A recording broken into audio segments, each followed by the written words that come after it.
Uber and Lyft drivers ramp up the push against firing by app.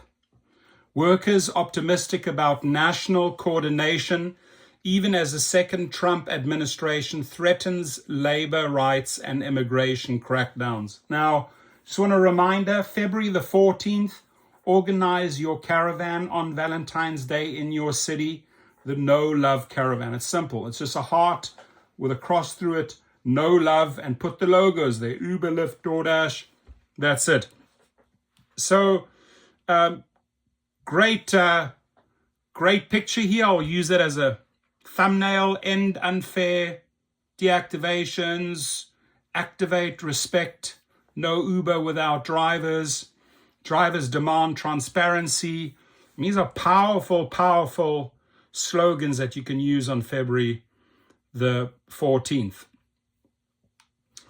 As Donald Trump returns to the White House this week, the people at Capitol in Maine has covered for the last 18 months in its national series on workers organizing could face a difficult transition. This is the first in a 4-part series looking at how labor organizing could be affected by the second Trump administration. The industry, rideshare, how many workers estimated at 1 million to 2 million in the United States, actually far, far higher than that. What are they fighting for? Higher wages, safety protections, and an end to what they call firing by app, wrongful deactivations. By the way, there is no service out there, I'll challenge anyone to find a better service that goes after the companies when it comes to wrongful deactivations. Go to Activation Hero or Gig Rocket, the links are below. So when drivers suddenly lose access to the Rideshare app without warning or immediate recourse. The backstory, Rideshare workers have been trying to improve their jobs by demanding and often winning local protections since 2018. Drivers have so far been considered independent contractors for purposes of labor law, placing them outside the workplace protections that federal laws provide, including the right to organize a union. In 2024, Rideshare workers launched a coordinated multi-state campaign, Activate Respect, across Illinois, California, and Colorado. And I've made several videos supporting this Activate Respect, because everything they talk about, everything they preach is basically what my channel is about. The campaign calls for an overhaul of Uber's method of deactivating drivers from the app without warning. Drivers say the sudden loss of income paired with an opaque appeal process. There is no appeal process. When they tell you, oh, you know what, your appeal has been denied. No, it's not. We'll force those attorneys. With activationhero.com, we force those attorneys to look at your statement, to look at your declaration. And, you know, it can be devastating. Suddenly your whole frickin' life is turned upside down. Current status. In early October, Activate Respect organizers from the campaign's 3 sites convened in San Francisco to demonstrate at Lyft and Uber headquarters. In addition to an end to firing by app, they want a transparent rider complaint investigation process for drivers nationwide, including fair hearings.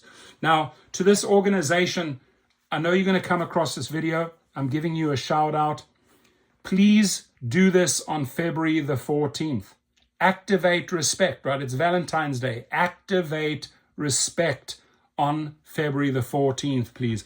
In December, following years of driver organizing, the Chicago City Council approved $250,000 in funding for rideshare worker education on labor rights and worker protections. The fund will assist the more than 85,000 rideshare drivers in Chicago with countering unfair app deactivations, wage theft, and other violations. We do a record number of appeals, basically for the wrongfully deactivated drivers in Chicago. Chicago is a big, big client of ours. Coming soon, local and national. Drivers are more optimistic about local efforts than national ones to improve their jobs as the second Trump administration takes hold. Coming soon, Chicago. In Chicago, drivers hope the new fund signals support for a rideshare living wage and safety ordinance they have sought since 2022. That law would raise pay, increase fair transparency, and add safety protections. Laurie Simmons, a driver and organizer with the People's Lobby and Chicago Gig Alliance, I've spoken to her before, said she is feeling very good about our odds of passing this ordinance in 2025. Good. Whatever I can do to support. Workers expect the companies will fight the ordinance, as Uber and Lyft have fought similar laws in other cities and states. They also appear to coordinate closely.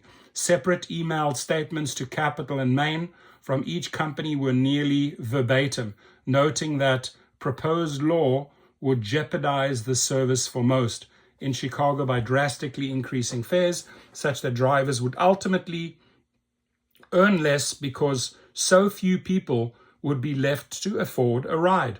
Workers are now coordinating 2 sharing company playbooks.